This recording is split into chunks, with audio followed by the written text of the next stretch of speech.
Aloha, and welcome to a rather down episode of the Ohana Packers Edition podcast. I'm trying to look for the right word as we're not thrilled with the news, but also it's not the total down in the dumps outcome it could have been. But, Joe, we're in a rather sedated state of mind following that Friday night game.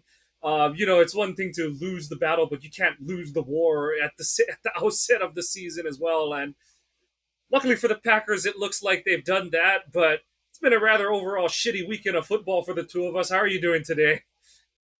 Oh, it's just been a shitty weekend period. I think both of us are down because of both the Packers and our college teams. And here I was thinking I was going to come in today and be all like, at least Iowa won. And yeah, that didn't happen. But I don't think I'm taking it like everybody else is just because if you go back an episode or two when we were doing our predictions for the season, this one I kept saying I tossed back and forth between win or loss, and I finally settled on loss. And I think most of the reasons why I was saying it was going to be a loss came true. The conditions in the international field sucked. The players were shaking off a shit ton of rust. The refs were making it the ref show instead of the Packers versus the Eagles. And I'm not just saying they were killing the Packers on it. They were killing both sides with because it just seemed like they couldn't neither team could get through a play without a flag being thrown. Uh and I I said from the start I wish it would have been a different team the Packers faced in week 1 because I knew with this being a new defense and everybody still trying to learn on things that you didn't want to face this Eagles offense. And yeah, so everything that I figured was going to happen ended up happening. I didn't figure on the Love injury, but luckily it's not as bad as a lot of people feared with it. And I know the report has been he's likely to miss 3 weeks and Mike just dropped out again. But there is a possibility that he could come back sooner because they're not sure what type of they're not sure what grade of MCL strain it is.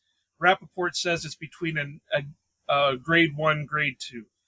Well, that could mean a whole lot of things. A grade 1 injury, he could be back within a week. A grade 2 injury, you're looking at maybe 4 weeks. It all just depends on, I don't want to make this sound like comic books, but healing factor and how well, how much of a damage it was. Yeah. Did it look good? Hell no, it didn't look good. I mean, you saw the knee moving around all over the place, and of course you fear the worst. But then you think about it. Well, technically a knee is supposed to do that to keep you from getting severely injured because it's got to be able to have a little bit of movement in it. Otherwise, you're risking severe injuries when it comes to getting hit below the belt. I will say this, and I'm not a rules expert by any means. I'm not an analyst by any means. I kind of agree with fellow OPE Network member Brian Rego that I thought they were trying to put an emphasis on the up-down blocks, or I mean not blocks, up-down hits. And I get that Jalen Carter was on the ground, but at the same time you have, I can't remember who else the other guy was that made the hit, but they were hitting at the same time. And I thought they were trying to get rid of that on a quarterback level. So you would think with all the penalties that they called already throughout the friggin' game, that would be one of them. I mean, there were a lot of calls that they didn't make, and it's like, well, you just called that like 5 minutes ago, but you're not going to call it now? And let's just face it, that field was shit. I don't care what kind of spin you put on anything. I think Nagler was trying to do some damage control where, well, it's the same type of turf that they already use at Lambeau Field, and they already use it at Lincoln. What's the Eagles? It's Lincoln Financial. Financial. Lincoln Yeah, Financial. yeah. So I mean, but I've never seen a outside of like Soldier Field. I've never seen a field be so torn up. And if it was the same conditions and the same thing that they're used to at Lambeau, why did it take them so long to figure out how to play on it? And even when they did play on it, they were still struggling with it. All right, I've rambled enough. That's my job. But no, I totally agree. With regards to the field, I think Dara Carragher, he sent that video out where it looked like a shot put field where in the end zone where you just had chunks of the paint missing all over the place. And that's the thing with when they play these international games is it's always football or soccer fields where they can say all they want about they stitched the turf and blah blah blah and all that kind of stuff, and there's athletics that's played on it, but it's a totally different sport. It'd be one thing if it was a rugby field. I would feel much better if they played on a rugby field because you've got the scrums and the field it's graded for that kind of physical activity. But soccer field, they're just running. No one is supposed to hit. Forget drive into each other. No one's supposed to even touch each other on a soccer field with how they play, especially the international men's leagues. And once you and they are meant to slide around on that field. Yes, exactly. I mean, how many games do you Right. watch on a football or a soccer game where they're already sliding around on the Right, field? exactly. It's meant to be That's that their way. whole celebration is they skid on their knees for like 20 yards or 15 meters to stay with the Europeans. But yeah, so we saw it all game, and I think it makes a difference. I'm not an expert, but just looking at it, you can kind of tell that their grass is longer. Like that's how you get that kind of more sheen and slidable surfaces. You have just longer blades of grass, and so that's one side of it. And then you could see it all game where it looked like how a fairway looks like after I'm done with it. After I've done my work on a golf fairway. So yeah, just not good conditions, and it just went into, like you said, that, and then the referees turning this into a ref show. It just took away any sort of flow to this game. It was just such a choppy experience, and you're already working through. It's a Murph-tastic week one, as they call it. In honor of Murphy's law and how everything goes out the window in a week one, and all that said, the Packers had some people argue the legitimacy of it, but I say they left 15 points on the field in the first quarter, and above everything else, that's what bit them in the ass most at the end of this game. We're flying by the seat of our pants on this one a little bit because it's week one, and in honor of week one, we're just going by our heart's desire on how we feel like covering things. But we'll try to get with a little more structure. We'll go with our usual offense, defense, but the overall structure of how this game went deserves discussion in terms of just how really the NFL can talk about outreach and wanting to see wanting the game to be seen by different fans and stuff, but this looked like it was played in a place where no one had inspected the field conditions. No one knew what the amenities were like, and some people were kind of giving Ed Werder shit after the game because he tweeted about the process for Love to get examined after the game, and then he deleted the tweet. But there was a lot of fact in what he said, where it's like, at an NFL stadium, there's an X-ray machine, there's a hospital that's usually right near it, and you go from X-ray. If X-rays are negative, then you kind of do a further determination from there, or depending what the X-rays do, then you have a different flow chart. But because this is an international game, because the facilities are different than what your average NFL stadium has, it's like, okay, you do like the physical. There are those touch feel. I forget what the name of the test is, but the one where they push the upper and lower leg together, and if it moves a certain way, it's a pretty, my brother, other doctors say it's like a 80% plus sign that the ACL is or isn't torn kind of thing, but it's not as clear as an MRI. And, some people were kind of poo pooing Ed for tweeting and deleting it. I think my personal opinion is Ed deleted it because there were some grammatical and spelling errors in it, but I don't think he was Mic kind drop of again. pissing on the Brazilians or anything. I think he was just saying, like, Sorry, folks. in the Mike is NFL, having we might have a internet better problems, idea so of what's we're going doing on our because best to get we through would this have had episode. a certain battery of tests done, whereas for Love and the Packers, it was Now like, I wish I had okay, the Jeopardy shower, theme playing. go do some post-game press conference shit, and then you're getting on the plane within an hour kind of thing, and it's like, now you gotta fly home, and who knows if that thing's gonna balloon on you in the air, so... Okay, now he's back. Yeah, it's just a matter of, it's a matter of hope. You just hope that it went well, and from what we're 2 days post-game, it sounds like the injury wasn't as bad as we thought it was, and I'm assuming that the swelling wasn't as bad as it could have been based on what they're saying from a recovery standpoint. And perhaps that's why they're not sure if it's a grade 1 or a grade 2 and why they're waiting to do more testing, because there probably was some swelling from being on that 10 plus hour flight. You got to wait for that swelling to go down before you can really get in and use the MRI to see and stuff. But I think on top of it, a big part of it is just going to be how comfortable Love can get with the injury and what his pain tolerance is going to be. So we'll just kind of go through and see with how he's going to push himself, how the Packers are going to treat it.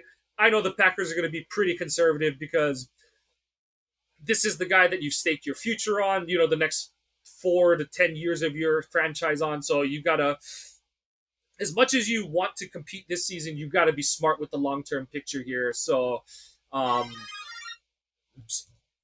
that came through. What I'll say is this. Yeah, that Mario arrived again. So the one thing that makes me not as concerned with the injury, there's a couple things. One, yeah, they helped him off the field. He was sitting down, but that was before they knew had any kind of idea of what was going on with it. But he walked to the locker room. He walked out of the locker room carrying his bags. He walked up the plane stairs. He walked down the plane stairs all carrying his bags. If they were worried that it was a severe injury, that kid wouldn't be walking. Yeah. He would. I know that. There's no way he would be walking. Yeah, exactly. Yeah, you dropped out again, so Fuck. I was kind of talking over you. No, you're good. But yeah, he wouldn't be carrying his stuff. He wouldn't be walking the stairs. I know when I initially did my injury, it seems like 100 years ago, when I went to the doctor, they immediately strapped on a knee brace and said, "You're not moving this without this knee brace." I said, okay. Well, if that was the case with Love, then, they wouldn't have let him do as much as they did. The other thing is they let him immediately get on the flight after the game. I don't know about, I'm not a doctor. I know I'm not a doctor, but the one thing I know for sure is if you're suffering an injury like that and you've got massive swelling going on in a leg and there's any kind of concern for a major injury, they're not putting you on a flight because that altitude change is going to cause a lot of issues. And it can cause blood clots. It can cause everything in the world. And you're risking severity as far as death when it comes to that. Well, that tells me right there they're not as concerned with it because they're not going to risk his life to put him on an airplane to get him right back to Green Bay. I think so, people were kind of saying about how, LaFleur said we're very concerned. It's like, that's the guy that you just tied your franchise to for, 5 years to a decade kind of thing. Of course you're going to be very concerned when any sort of twisted knee, lower leg injury happens. So, yeah, I think the whole, we just don't know is kind of, like I said, going towards, Rappaport, Schefter not having anything, Warner making comments about how in a U.S. NFL stadium we would know, 5, 15, 30 minutes after, because of what facilities are available at each stadium, we would know what they would have done, and therefore we would have an idea of, okay, the x-ray was negative, and then on top of that, you would have, did he go to the ambulance to take him to the nearest hospital already? Do they have an MRI at the stadium? There's just different available options and stuff. So I agree. I think I they would, in in my opinion, I would think with them being a professional soccer stadium, the didn't they host like the World Cup not too long ago, something like that. Yeah, or some shit like that? You would think they would have those facilities because of those reasons. You're having, and it's not just for the NFL side of it, but if you're bringing in international teams for even for soccer, football, whatever the hell you want to call it, they're not going to be able to fly straight home after at a game to be able to do it. They're going to need to do it right there. On top of that, we're still looking at it from the U.S. perspective on medical care. I'm, not to get political, and I try to stay political out of it, but I'm willing to bet Brazil has pretty decent medical facilities down there that I'm not too. It's not like they're in the Middle Ages that they're going to have to take the leg if they can't figure it out. yeah.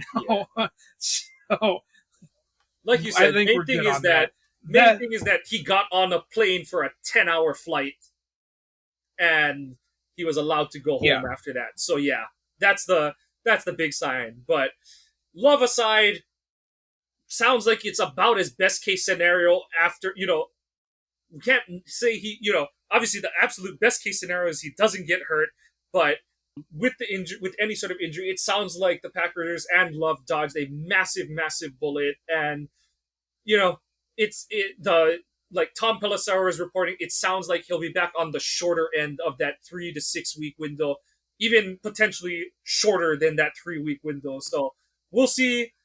I was going to say I'm going to make the prediction that it's going to be he'll be back in 2 weeks. He pushes for that Minnesota game. I think he'll. I think so too.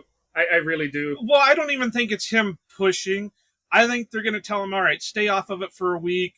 We'll reevaluate you at the end of the week, and then he'll immediately go into the injury rehab. And Yeah. now that's, of course, that's withstanding their, they get him through, and McKinsey, or I think it's still Dr. McKinsey up there, takes a look at it and says, all right, well, yeah, we're pretty sure it's not as severe as we worried and all that stuff. Yeah. So, Jordan, get your 2 weeks. Jordan, get your board shorts ready. You're going to be spending a lot of time in the rehab pool. Definitely. Yeah. And I would offer you my MCLs, but they're probably even worse than what you've got right now. So, but so the Packers, okay, like we said, they left a lot of points on the field. It wasn't the cleanest game. Offensively, again, it's one of those where I had a few critiques about how LaFleur called the game. I thought his play calling was a little jagged here and there at times. I thought oh no, he Mike was dropped out oddly again. reliant on the run game when it was pretty easy to tell that the run game had no traction. This is my time to remind Love was you a little to out of please rhythm buy early, merch from our and merch store so we can get Mike. I wish better that he had internet spent a access little more so we time don't getting have Love him back in continue to rhythm, drop out. but You can find our merch over at we kind of ohapackers.org/store. T-shirts, tumblers, coffee mugs, pint glasses, everything else. Just make sure you buy it so Mike can get better internet. at least a better router. But yeah, so something like that. But so when I got cut out, we're talking about game plan wise. It's always hard to tell, and this is going to be I feel like this is going to be the story of this podcast. Is I wasn't super thrilled with LaFleur's game plan. I thought that he tried to stick with things that weren't working early, and to an extent, he was proven right that the run game was going to gain traction. But I thought that he was slow to adjust to things like running left a little more as the game went on, and you saw more success running behind Rashid Walker and Elton Jenkins. I thought that he did it. I thought he could have done more to get Love in a rhythm, but yeah, I just felt like it was a little bit more banging your head against the wall than you wanted to see from LaFleur. But how did you feel about the game plan this week? On the offensive side, Well, let me preference this with this. And I know we just got done talking about the field, and we got done talking about this. I think you need to throw the game film out on this game. Just throw it out completely, because there's no way you can gauge anything. Because the minute they started having problems with their footing on the field, they all started playing more conservatively. So that meant things weren't going to play out the way that they wanted them to play out. Jordan was throwing way weirder than he normally, his mechanics went out the window. But if you look at it, he kept having problems getting his footing down, so he had to adjust to a way that was going to allow him to throw the ball. The receivers kept falling because they kept sliding out of their breaks. And the run game, yeah, Josh Jacobs didn't look good there for the beginning. How much of that is because A, the linemen couldn't get their footing and run blocking, and B, he couldn't get his footing and running. So, and I'm going to say the same thing for the defensive side. As many times as people on Twitter and other socials were calling out like Jair and all of that, you really can't, because even the Eagles were struggling with their footing on a lot of things. And you can't gauge anything off of it, because it's kind of like playing in the rain, or playing in the extreme cold and the snow and that, or the extreme wind or anything like that. You can't gauge anything off of it, because everything that you plan for is out the window. So with that said, I really can't say LaFleur's game plan was horrid. Would I like to see some different things? Yeah, maybe, but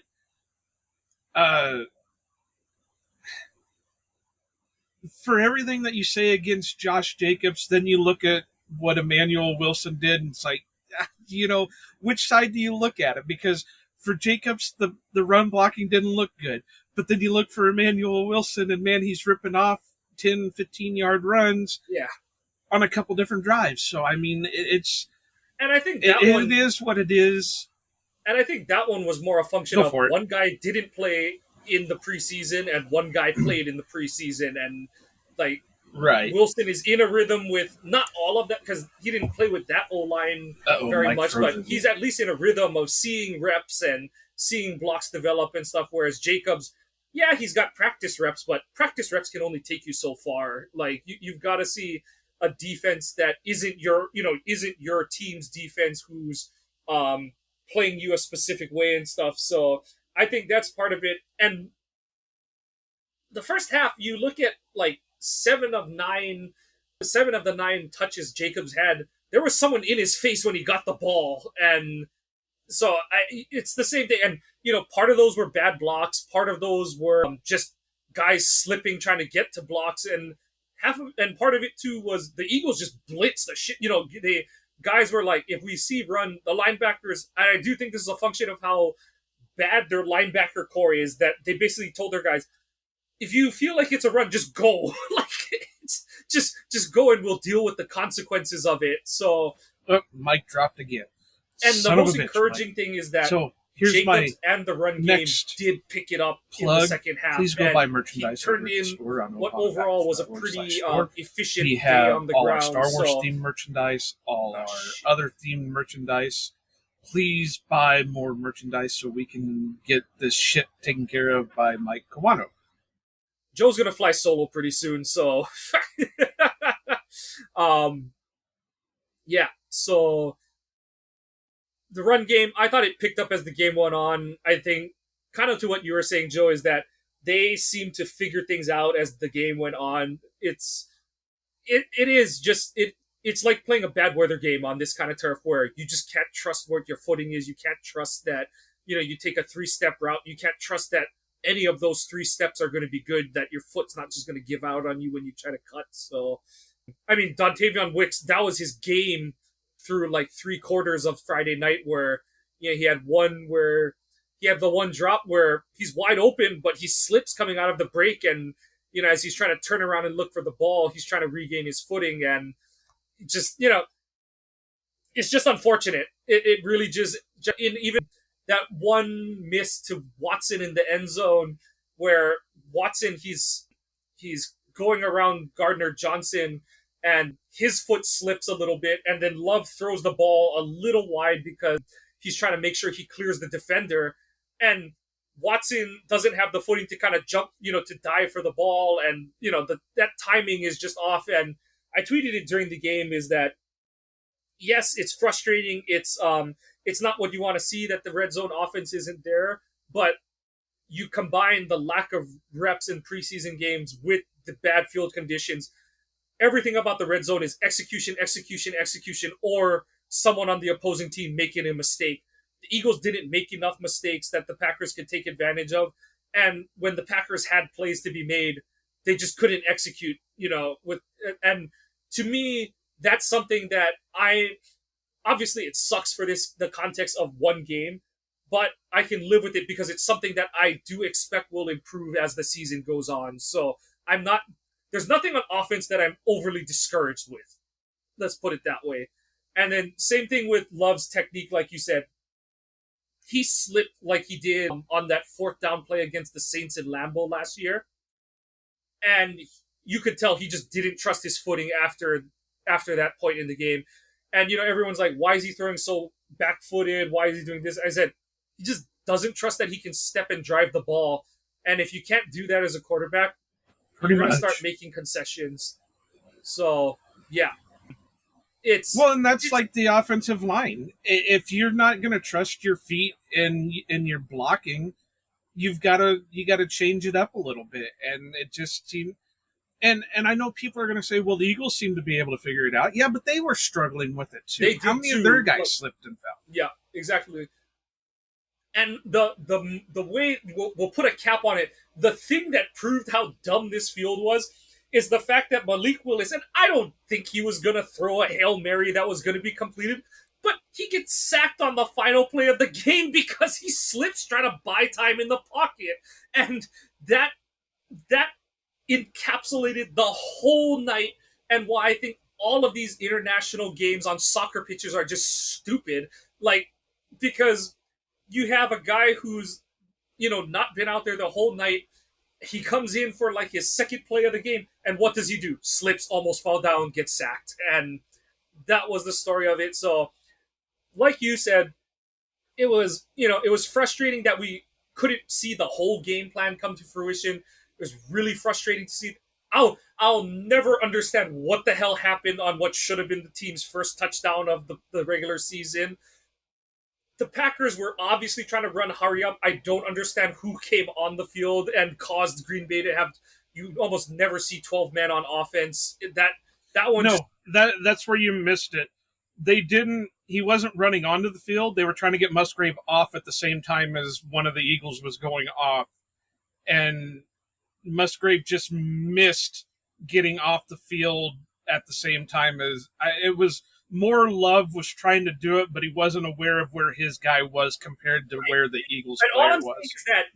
That just it's another sign that it's like early in the season, because for Love to be trying to go hurry up when they're obviously changing personnel on offense, the refs who were so wanting to be in the spotlight, what has been one of the recent points of emphasis is the whole like, if the offense subs, the ref comes and he stands right in front of the quarterback and is like, you cannot snap the ball. And so, like, I tweeted it. There was like 4 different things about that play where I'm kind of like, how did this even allow to be a play that, was a double penalty? It kind of like that play just broke my mind in like 7 different ways because of how the mechanics of it shouldn't have even allowed the snap to get off, kind of thing. So yeah, it was just one of those where you're kind of just like, oh, so it's going to be a dumb game like that kind of night. So, and that play. Well, this is how you can tell. This is how you can tell the refs were really deciding things. The main refs or the head ref's voice went out.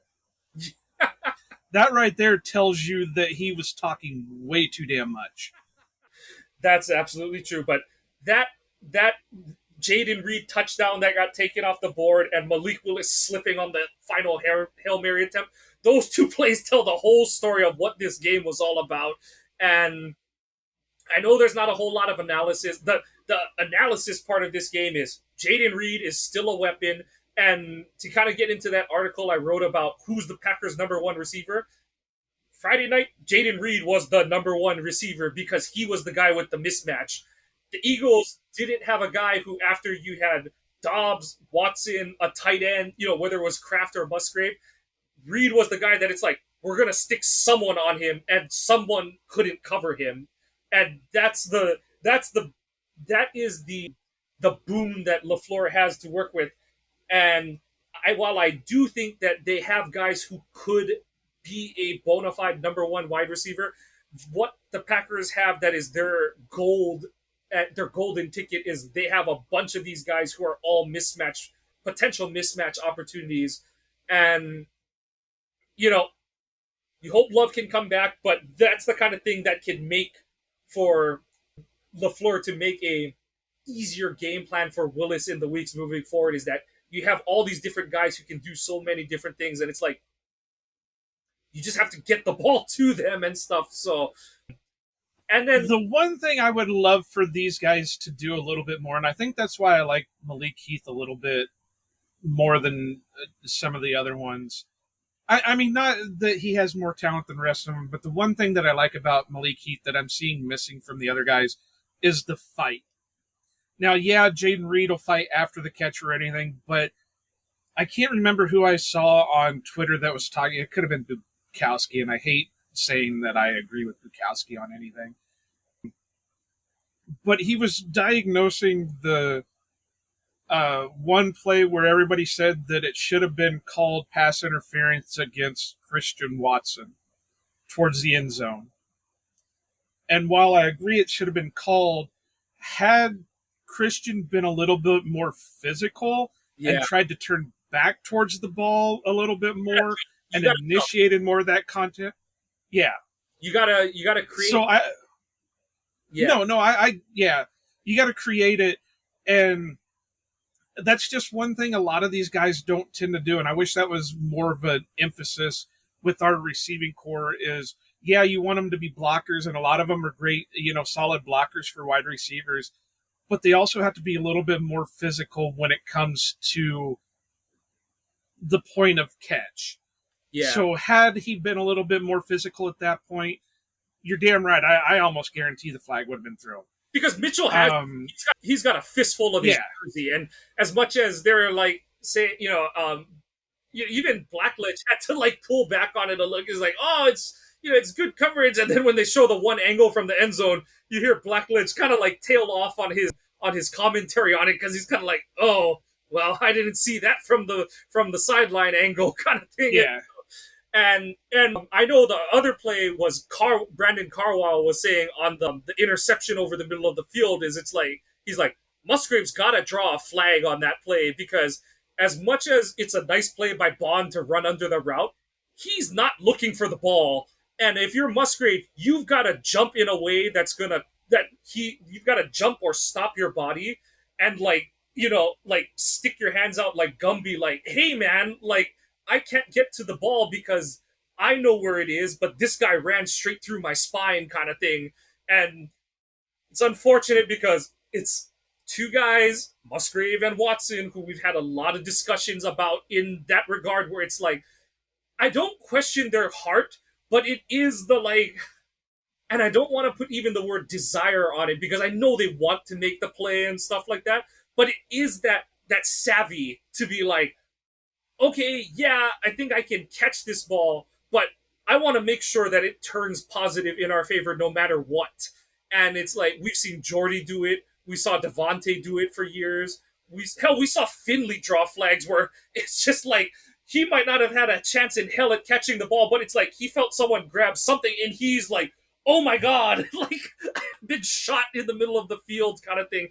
And I'm not saying to like totally abandon going for the ball, but those two plays in particular are ones where it's like you had a chance, and if you made a little bit more of it, like you I don't want to even say effort, but you sold like you're trying so hard to get the ball, but this guy is stopping me from doing it. You're gonna draw the flag in that situation because I know that Eagles fans will say Mitchell looks, but I'm like, he's looking at the other sideline. He's not looking up and back for the ball. Like his head barely turns level with the opposite sideline. at the time the ball's coming in. And Bond is running for his life. He's in that Tampa 2 where he's trying to get depth in the middle of the field.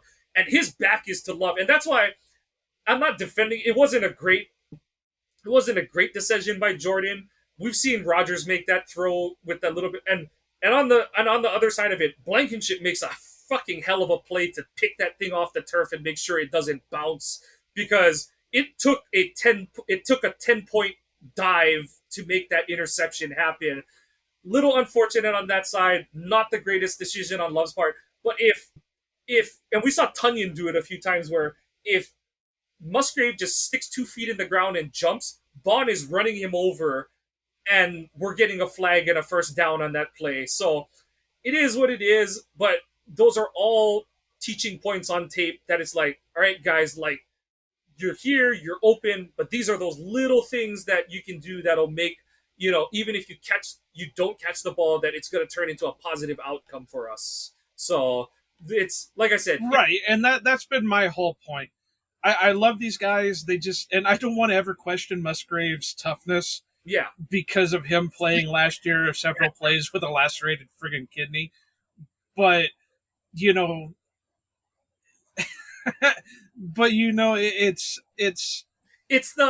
I think you would love to see. Yeah, it's that whole thing. Yeah. And so, and the other thing is it's really surprising that the refs didn't flag Mitchell more for his shit, because Mitchell is a rookie, and usually it's not the rookie that gets the benefit of the doubt. And especially when you look forward in the game, that play on Mitchell doesn't get flagged, and then you have those erroneous calls against Jair and Kenny Clark later in the game, where it's like, oh, like, and the Jair play just further proves what we're saying about Christian, where it's like, if you do anything, even if you fall down, which is what Devonta Smith did, because he slips on that play, they're like, oh my God, please that make sure you quarterback check out obviously did something to him. store So and buy same your thing for merchandise. Here, I even got one of the Watson. Is shirts it's on like, right if now. you Made do no something, you. you're drawing a flag. Cheese is the I've way, jumped the out. Mandalorian merchandise. Join the OPE side. We have Jordan Love and cheese curds. What else is? Oh, we got coffee. I forgot. We even have coffee over there. Ohana Packers edition coffee. Please make sure you go over and buy some merchandise so we can make sure we have the top-notch equipment for Mike Kawano and myself to be able to bring out more of these podcasts for you to enjoy. Please go buy merchandise. Just like the Packers and Eagles, we are struggling through week 1 on this episode. So the new router's on the way. You would think we were in different time zones. We're on different continents. One of us isn't even on a friggin' continent. But not the same point over and over. Main thing going forward, it's going to be rough with Willis. It's always going to be rough with a backup quarterback when you don't have your starter. But there's a lot of things that the Packers can be pleased with, how over even the course of this game, the run game figured itself out.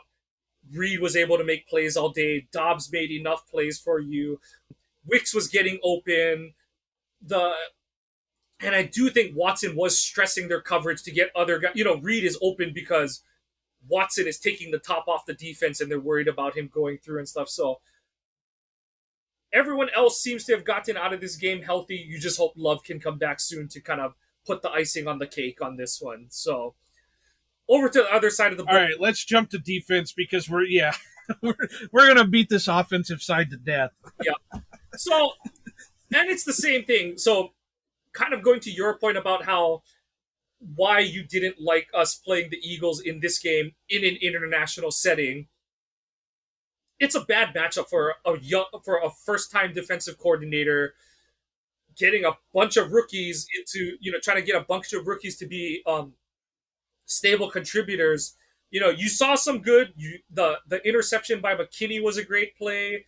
You saw moments where we were able to stifle their run game, but overall, you just saw moments where rookies were rookies. Bullard on the long A.J. Brown touchdown, he takes an angle that would have made Clinton Dix proud, trying to get over the top of that route. And then you just had broken tackles late in the game. And I thought positives for me, I thought Quay looked really good overall in the Mike game. I keeps know that freezing up, so freaking shit. I'm not going to do the plug at this moment because he hasn't completely dropped out, but he's getting Yeah. pretty close to it. Fuck. So I'm going to continue on saying what he was going to say. You had the nice interception by McKinney, whose vision made that interception amazing. His range was great. You had Devontae Wyatt with the fumble recovery off the snap, and he shot in there like a dart. You had you had the interception by Jair later in the game.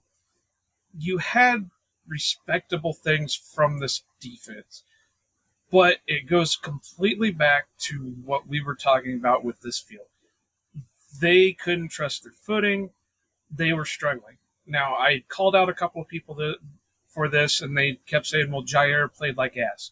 Well, how many times did the reason why Jair seemed like he was playing like ass was because he slipped, because of, or he skidded, or he fell, or whatever. One of the main catches by A.J. Brown was because Jair fell because of his footing. One of the tackles Jair missed was because he fell because of the footing. So again, I go back to the point of you can't use this game to gauge what this defense is going to be just because of who their opponent was, first game of the season, and the field conditions. Yeah. And that's plain and simple. Field conditions caused a lot of this. I know people are going to say, well, you can't just continue using the field conditions as an excuse. Well, yes, you can, because, like I said, I'm not just blaming it all on the Packers' issues. The Eagles had a shit ton of issues because of the field, too. So it's not one or the other. I will say this. I will continue to this day think that keeping Wilson over Welch was a big mistake. I think it showed a little bit where you've got two basically of the same players in McDuffie and Wilson on the field at the same time, and it doesn't work out well. They're downhill runners. They can't cover. They're not sideline to sideline guys. Mike is back, but I'm going to continue talking for the moment. Wilson and McDuffie, McDuffie, yes, if you can have another one in there like Quay. Quay looked good and most of his stuff. Yeah, there were a couple times that he looked a little bit off, but you can't fully blame it on Quay. The I understand the pass rush didn't look great, but that's where you got to go back to. Right, the Eagles have one of the best offensive lines in the league. Yes, they lost Kelsey, and you could tell that the center that took over was struggling for a lot of it, but they still have their two all-pro tackles. They still have the same guards that they've had for years and years. They have an amazing offensive line. They were able to pressure Hurts a bit. Mike, do you know what the final tally for the sacks were for him? I know they at least got two. Did they get him right? And you can't base everything off of one game. So now if they go against Indy next week, Tennessee after that, Minnesota, if they start doing the same shit against them, then you can start worrying about it. But again, you go back to the right. You go back to the fact that the Eagles are one of the top teams in the NFL right now. Everybody struggles against them for the most part. And the offense was pushing. The Packers offense was pushing, but like you stated early on, they left easily 15, 17 points out on the field by missing touchdowns and only going for field goals and missing the one field goal in itself. And then I get, I don't know. Nobody's happy with taking the loss on this, but because of conditions, because of everything else. You just got to push this game out of your mind. Later on in the season, if the Packers get through to the playoffs and the Packers come up against the Eagles, that's going to tell you a lot more than this game's going to tell you. Hell yeah, there was a couple of times he was covering Devonta Smith. Oh, call him out, Mike. It was Bukowski. I know it was, because I just went through his Twitter before we started recording. Fuck you, Pete. Oh, my. No, you finally came back. You finally came back towards the end of that. But yeah, and people also got to remember. Oh, now he dropped out. People also got to remember that Edge Cooper missed most of training camp because of injury. They've got to work him back slowly. They can't just throw him in there and say, all right, kid, you go for it, because he's not ready for it. Now, what we saw the little bits out of him during the game, he looked amazing.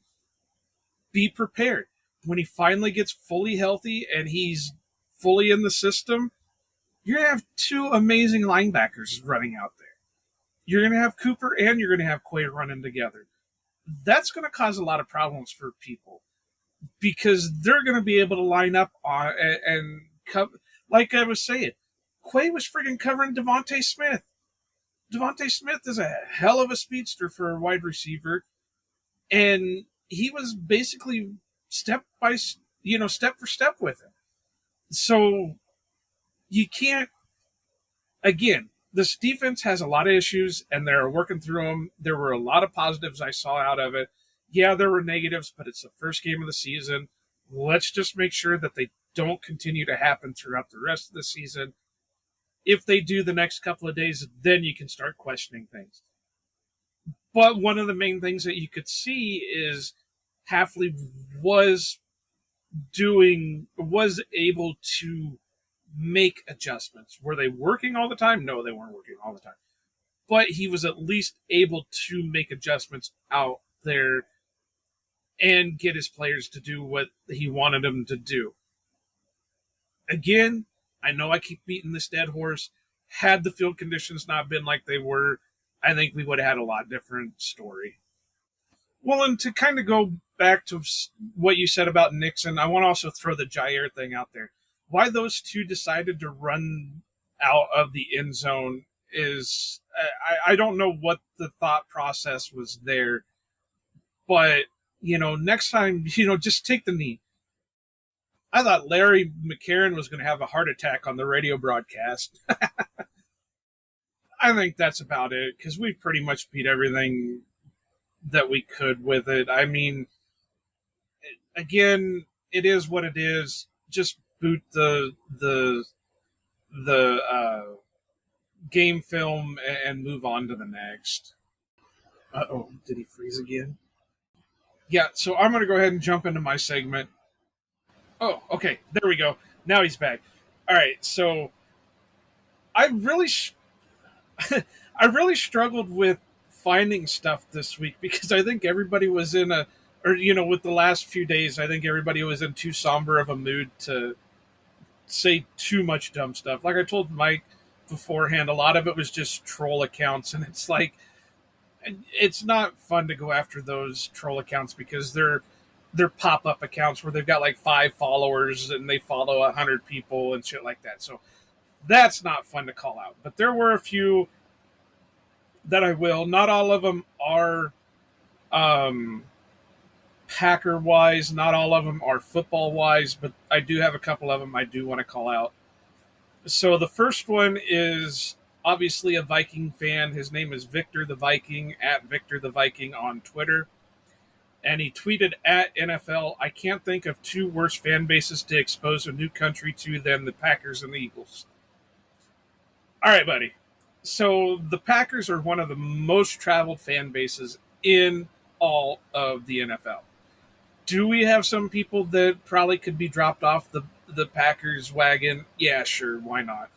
But for the most part, 99% of the Packer fans are some of the greatest people you ever wanted to meet. They epitomize what it means to be a true fan. They are amazing people. They travel so well. We know several of them, or we know at least a couple of them that are Packer content creators from Brazil itself, all over the world. we've talked to several people from different people. Hell, my old podcast partner was Australian. I've talked to people from Turkey, England, Brazil, Canada, Mexico. We've talked to all these people that have had ties, that are Packer fans. I to call them one of two worst fan bases is such a shitty ass take. There, there's the Eagles can be argued because they are the same fans that threw batteries at Santa Claus. So I mean that can. Luckily, there were no batteries thrown there in Brazil. But to call the Packers one of the worst fan bases is just being a troll. So Victor the Viking, shut the fuck up. Well, that was one of the ones that I was thinking about doing was, but so many people went after him for it, and I guess he did have receipts that people were kind of going after Vikings for the J.J. McCarthy injury and the Kirk Cousins injury. So it's like, okay, fair play, but that's not worth my time. So the next one I've got, I'm going to do this one. I've got 4 of them, so I'm going to try making these as short as possible. I'm going to lump this one together. I'm not just specifically calling out this person. I'm going to call out everybody who has put this out there into the Packerverse. We're not bringing in Ryan Tannehill. We're not bringing in Jameis Winston. We're not bringing in Tyler Huntley. We're not bringing in Joe Flacco. We're not bringing in these guys unless something tremendously horrible goes wrong between Jordan, Malik, and Clifford. The only one that I could see them signing back to Green Bay is 7th round draft pick Michael Pratt. That's the only one that I see them bringing back at all if they ever decide to bring in another quarterback. If this was a season-ending injury, sure, why not? We'd bring in somebody. But you really want fucking Jameis Winston or Ryan Tannehill on this team? 2 of the worst quarterbacks there are in the league. You also give the Browns fans so much shit about Deshaun Rapist Watson over there in Cleveland, but yet you want to bring in Jameis fucking Winston? The same guy who has sexually assaulted people and everything else. You want to bring him in, but yet you want to rip on Browns fans. So anybody who listens to this who's calling for Ryan Tannehill, Jameis Winston, Tyler Huntley, or anybody else you can think of that is not named Pratt, Clifford, or Willis, shut the fuck up. Exactly. Yeah, I would think so. All right, so my second to the last one is actually nothing to do with the Packers game, but this is a big fish to say shut the fuck up to, and that's Mr. Skip Bayless with his tweet earlier today saying, "Bear down, Chicago Bears. It wasn't always pretty for Caleb, who often played like a Game 1 rookie, but he did what it took to win, coming through from 17-0 down to pull it out 24-17. Kid is going to be good." Skip, did you actually watch the fucking game? Did you? I really got to know. Did you actually watch that Bears game? It was the defense that pulled the Bears back from a 17-0 deficit. Caleb Williams had nothing to do with it. Why do I say he had nothing to do with it? What was his completion rating? How many yards did he have? And how many touchdowns did he throw? You answer me those 3 questions. Well, actually 4, because I asked you if you actually watched the game.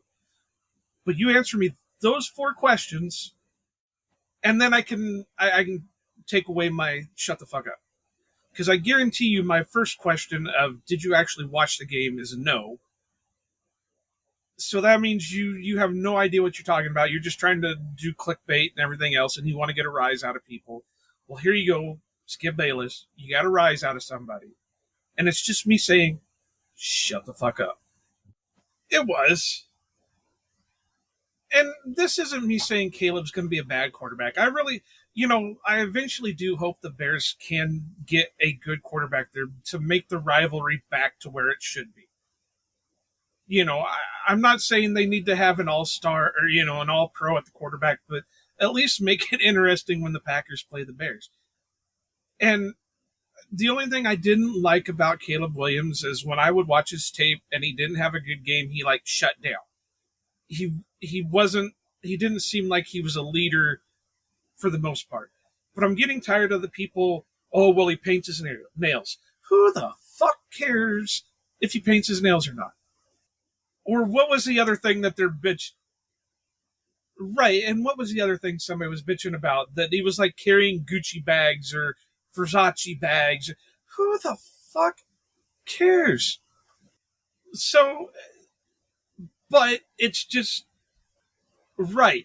So no, Bears fans and even Skip Bayless, just shut the fuck up about this game. The offense did nothing for you. The defense did everything. And Will Levis being a complete idiot on some of his passes did the rest. So, yes. So, you know what? Again, Skip Bayless, just shut the fuck up.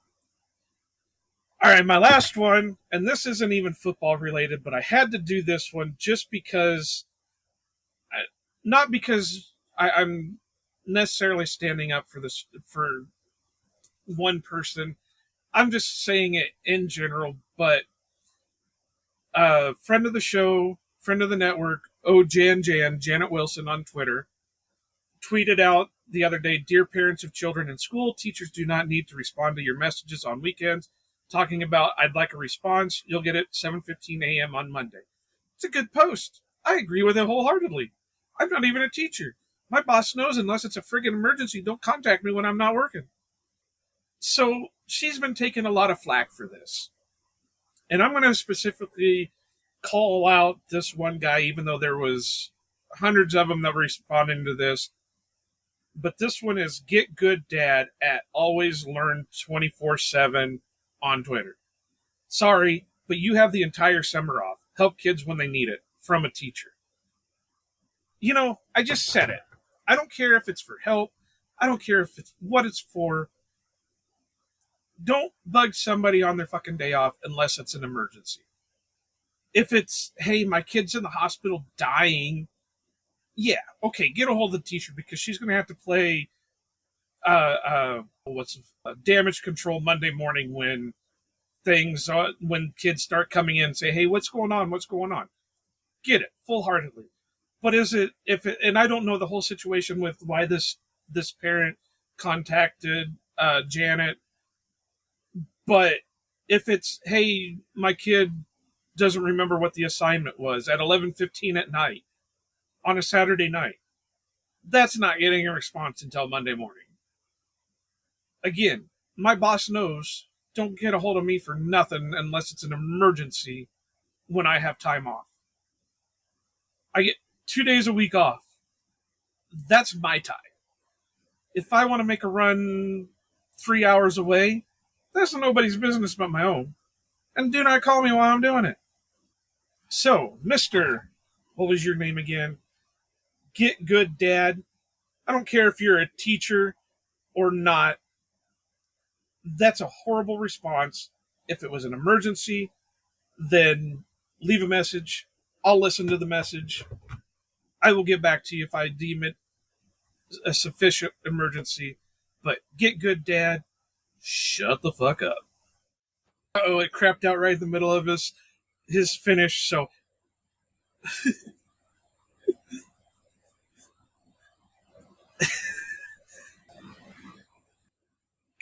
he was going to say congratulations, Katie Sutterman, for winning our latest drawing.